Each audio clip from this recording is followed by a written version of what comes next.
I never thought I'd be in a situation like this, but here we are. My husband, Barry, 33, male, passed away when I, Katie, 34, female, was 2 months pregnant. And honestly, I don't know how I got through that time. He died in an accident. I was devastated. My husband was my rock, my best friend, my everything. We had so many plans, baby names, nursery ideas, vacations we wanted to take as a family, and suddenly all of that was gone. I felt like I couldn't breathe most days. The grief was so heavy that I barely had the energy to take care of myself, let alone prepare for a baby. I didn't want to burden people by constantly dumping my feelings on them, but sometimes I just posted about how overwhelmed I felt.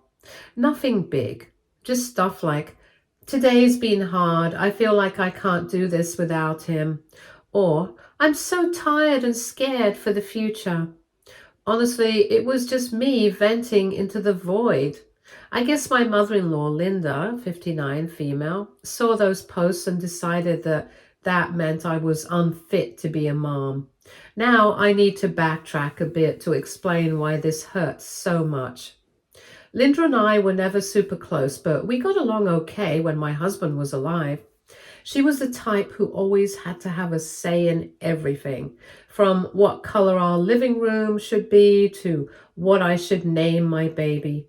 But I chalked it up to her just being a little overbearing. Annoying, yes, but nothing too sinister. After my husband passed away, though, she became intense. She was at my house constantly. At first, I appreciated it. I thought she was just trying to support me, and honestly, I needed the help. She'd bring food, clean up a little, and sometimes just sit with me when I couldn't stop crying. I was grateful for that. But then things started getting weird. She started making comments like, I could take the baby for a few weeks after he's born just to give you a break. Or, if you're feeling too overwhelmed, maybe I should have the baby stay with me for a bit. I always said no, but she wouldn't let it go. She kept acting like I wasn't capable of handling things on my own, even though I was working, paying the bills, and going to my doctor's appointments like I was supposed to. Yeah, I was grieving, but I was doing everything I could to keep it together. Then one day I got a letter in the mail. It was a notice that Linda had filed for guardianship of my unborn child.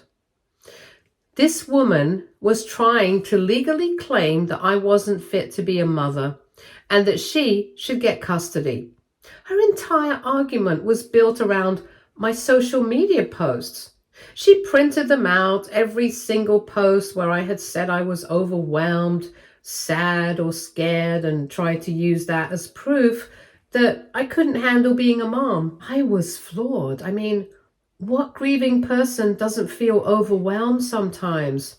I wasn't posting stuff like, I'm going to hurt myself, or I don't want my baby.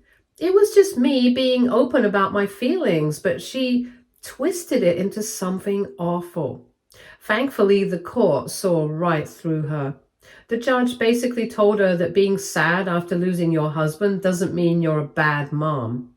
The whole thing was dismissed, but I was furious and heartbroken.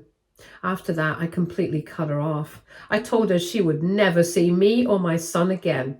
I didn't scream or yell. I just calmly told her I couldn't trust her and that I refused to have someone in my life who would try to take my child away from me. Of course, she played the victim afterwards. She told everyone I was keeping her grandson from her and that she was just trying to help, but I don't buy it. She knew exactly what she was doing, and I honestly think she expected me to just roll over and let her take control. I'm not sure what she thought her endgame was. Did she really believe I'd just hand over my baby? Did she think a judge would look at a few emotional posts and decide I wasn't good enough to be a mom? I still can't wrap my head around it. After everything with Linda, my mom stepped in and basically became my rock.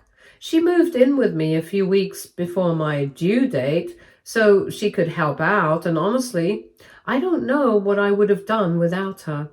She didn't hover or try to take over. If I needed someone to cook dinner or fold baby clothes because I was too exhausted, she'd do it. If I needed to cry, she'd sit with me. She never made me feel like I was failing or like I couldn't handle being a mom. She just supported me. When I finally went into labor, things happened fast. My contractions started late at night, and within a couple of hours, it was clear we needed to get to the hospital. My mom grabbed my bag, helped me into the car, and off we went. While I was in labor, my mom called a few people to let them know what was happening.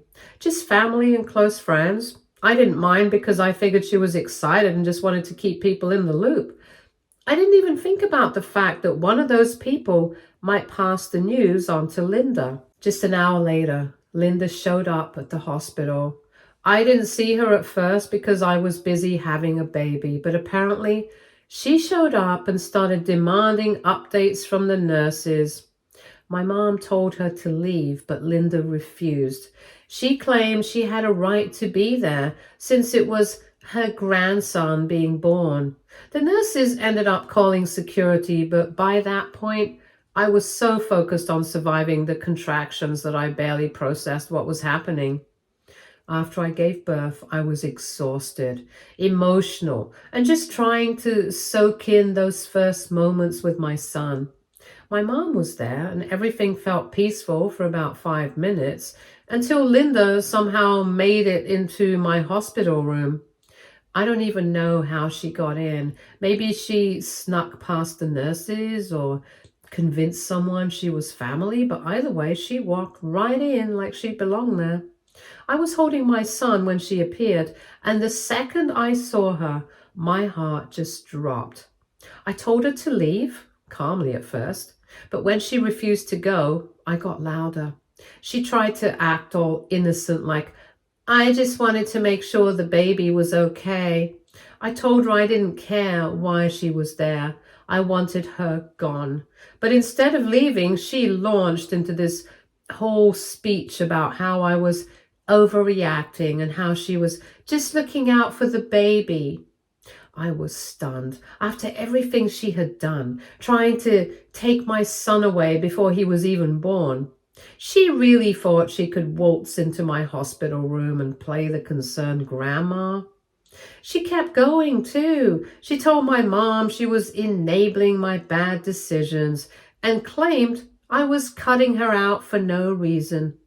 At one point, she even tried to imply that I was being selfish for not letting her see her grandson. I was still in pain and still shaking from giving birth and honestly just too tired to keep arguing. I ended up pressing the call button for the nurse, and when the nurse came in, I told her I wanted Linda out. Security came pretty quickly after that, and they finally dragged her out, but not before she shouted that I was damaging the baby by keeping him away from his family. I just broke down after she left. I was exhausted, overwhelmed, and honestly furious that she had the nerve to show up like that, especially right after I'd just given birth. The worst part is that later I found out she had spent the whole day telling family members that she was just trying to help and that I had gone crazy and overreacted by throwing her out. I've had a few relatives trying to guilt me since then, saying I should let bygones be bygones and give her another chance. But I can't. She didn't just cross a boundary, she bulldozed over it. She tried to take my son away from me before he was even born, and now she's acting like she's the victim because I told her to leave. Honestly, I don't regret how I handled it.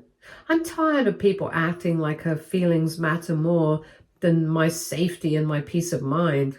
My job as a mom is to protect my son, and if that means keeping him away from someone who's proven they can't be trusted, then so be it.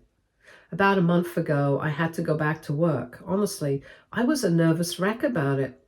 Leaving my baby for the first time felt awful, even though I found a wonderful daycare with great reviews. The staff seemed kind, the place was clean, and they had solid security policies. Still, I couldn't shake the anxiety. Before my first day back, I made sure to give the daycare a very clear list of who was allowed to pick up my son: me, my mom, and one of my close friends whom I trust like family. That was it.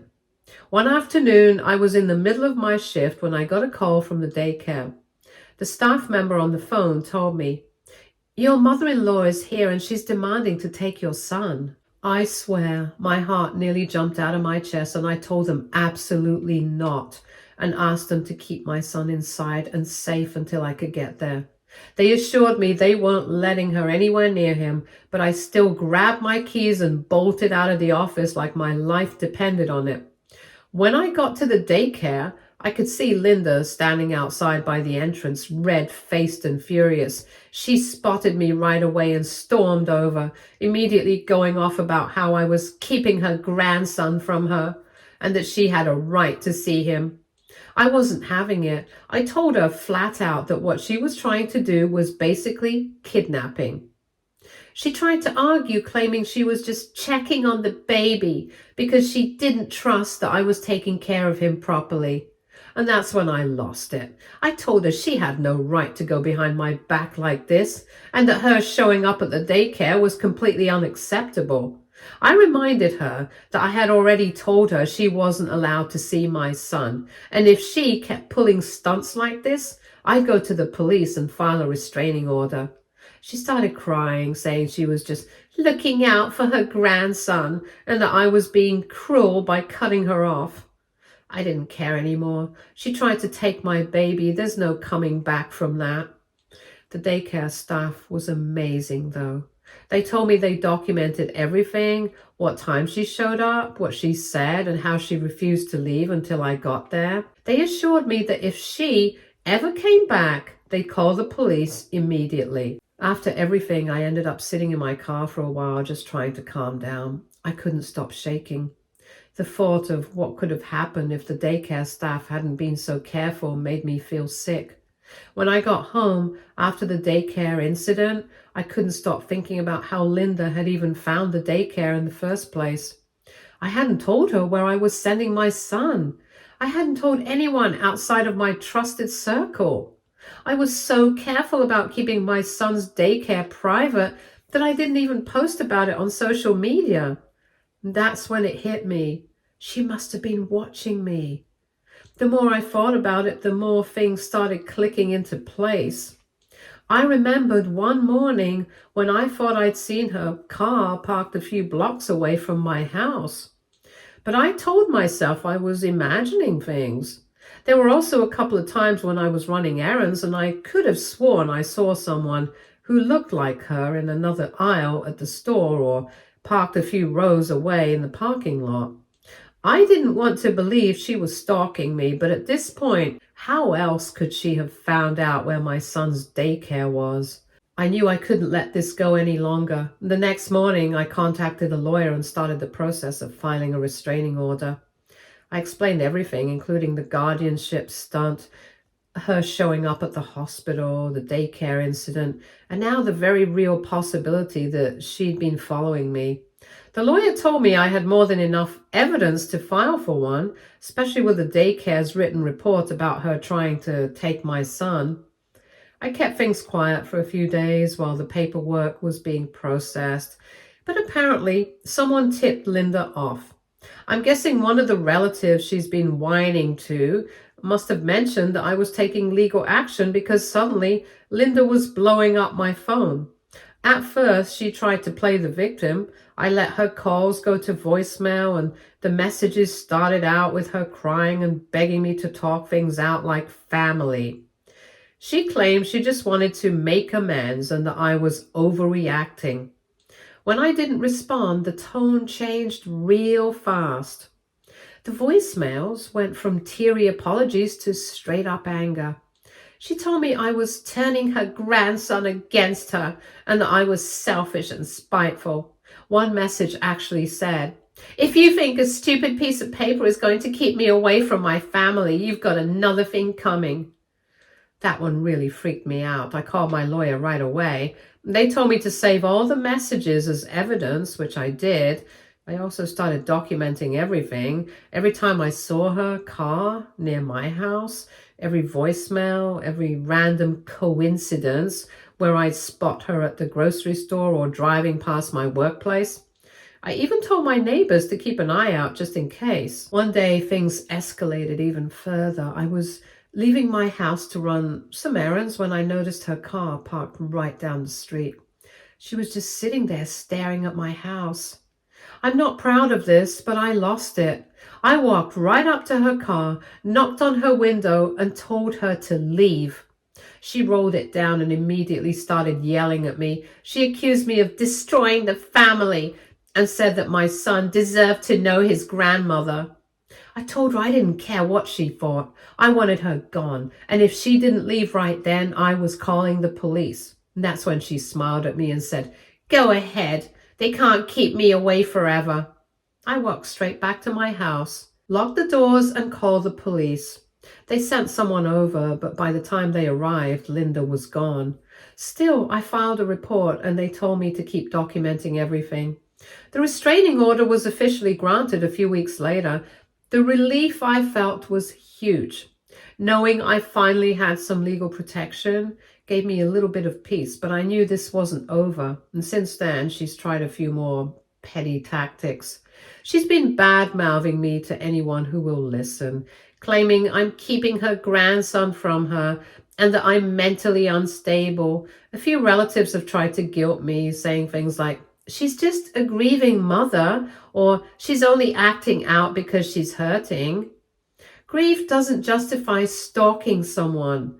It doesn't justify trying to take someone's baby or ignoring court orders or trying to manipulate family members. I know I'm doing the right thing by protecting my son, and if Linda can't understand that, that's on her. Anyway, thanks Reddit for letting me vent. Just when I thought things might finally calm down, Linda found another way to stir up drama. About 2 weeks after I filed the restraining order, I got a message from my father-in-law, Mark, 62, male. Honestly, I was surprised. I hadn't heard from him in a long time. He and Linda have been divorced for several years, and from what I know, they aren't exactly on good terms. I'd never had any issues with Mark, but with everything going on, I couldn't help but be a little wary. In his message, he said he'd heard about everything that happened and wanted to check in. He made it clear that he wasn't trying to pressure me or get involved in the drama. He just wanted to know if he could meet his grandson. I'll admit, I hesitated. After everything Linda had pulled, I didn't trust anyone connected to her. But the more I thought about it, the more I realized Mark had never been part of her nonsense. Even back when Barry and I were dating, Mark kept to himself. He'd show up to family gatherings, chat for a bit, and then head out before Linda's chaos could drag him in. He seemed like a decent guy, and honestly, I felt bad. It couldn't have been easy for him to watch his ex-wife lose her mind like this. Still, I wasn't about to take any risks. I told Mark I'd be willing to meet up, but it would be in a public place and I'd be bringing a friend with me just in case. He was completely understanding, which honestly reassured me even more. We ended up meeting at a park near my house the following Saturday. I brought my friend Sam, who knew everything about the situation and was more than happy to tag along for backup. When we arrived at the park, Mark was already there waiting on a bench.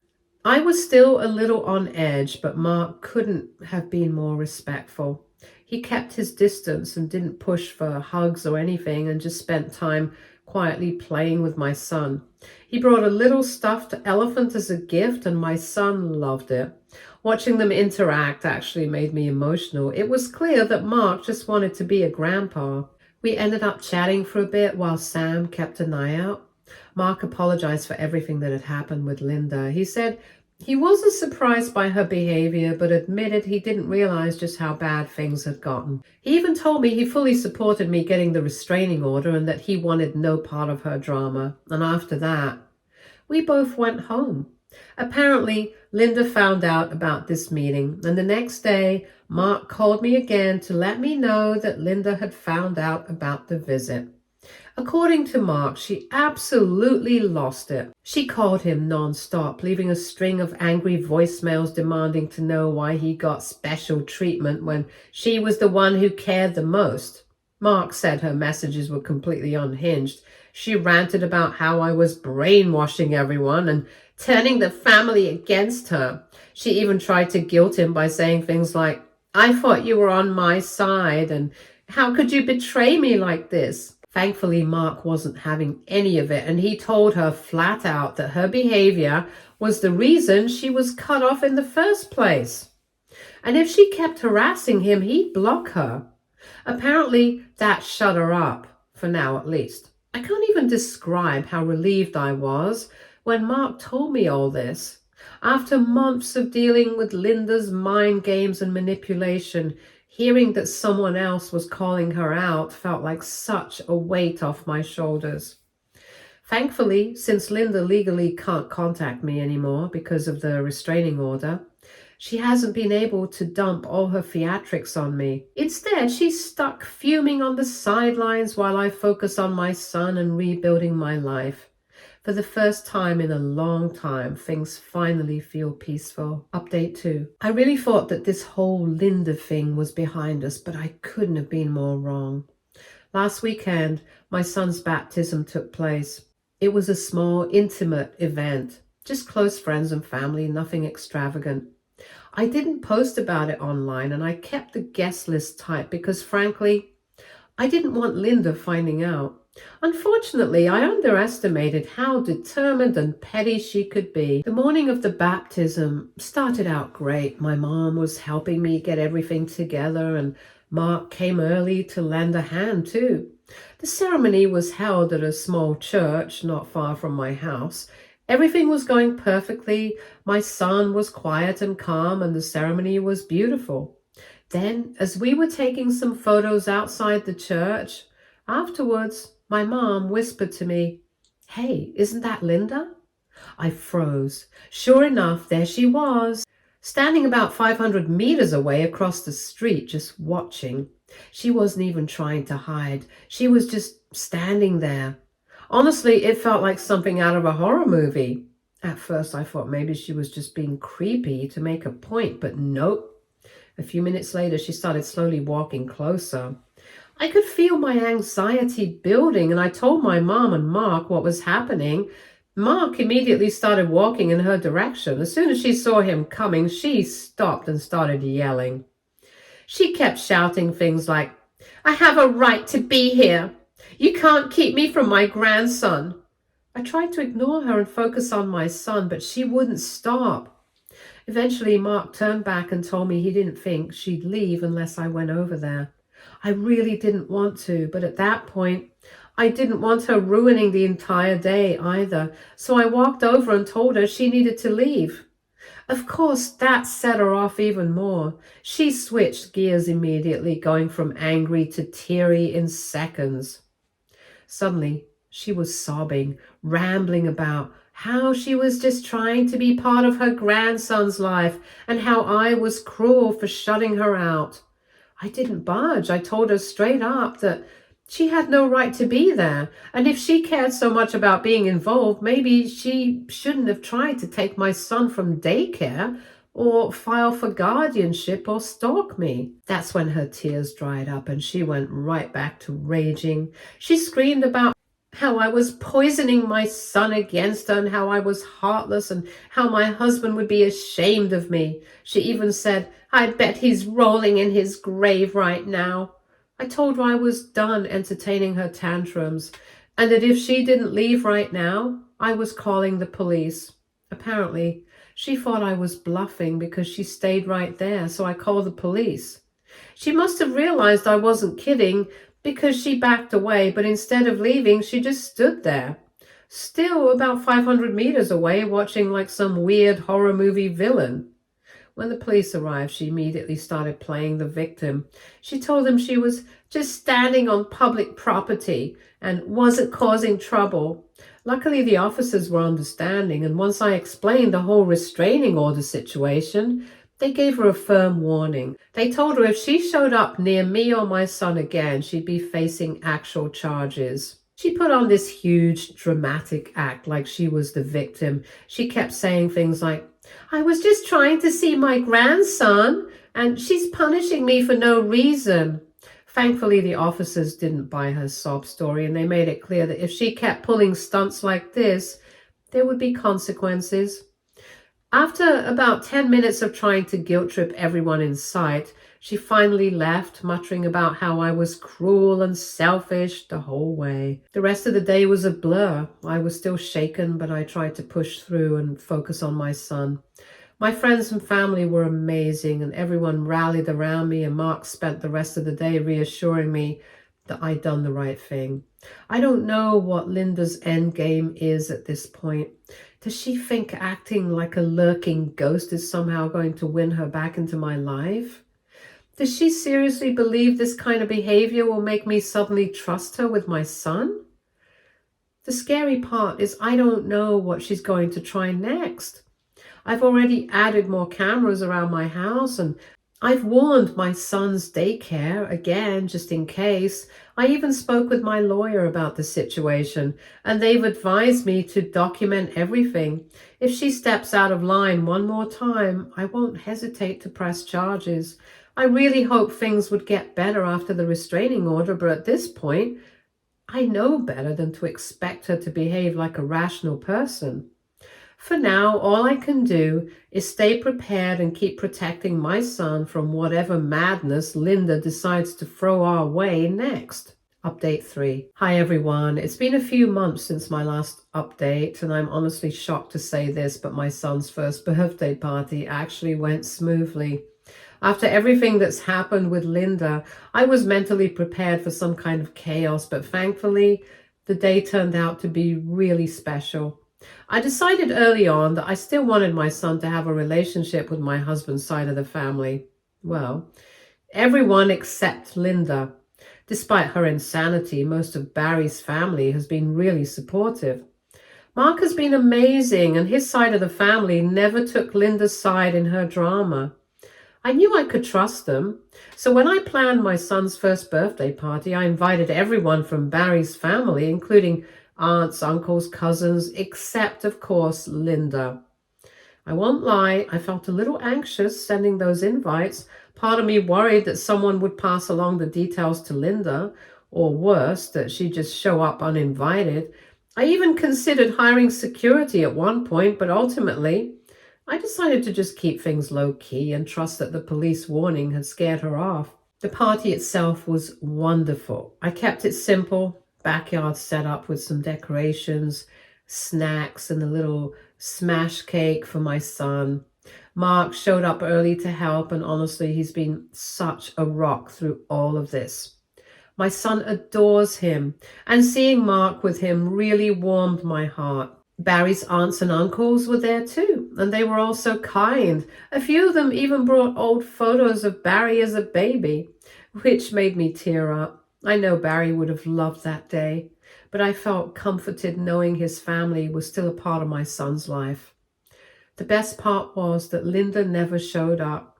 I kept nervously glancing out the window, half expecting to see her standing across the street like some horror movie villain again, but thankfully nothing like that happened. For the first time in what felt like forever, I actually relaxed.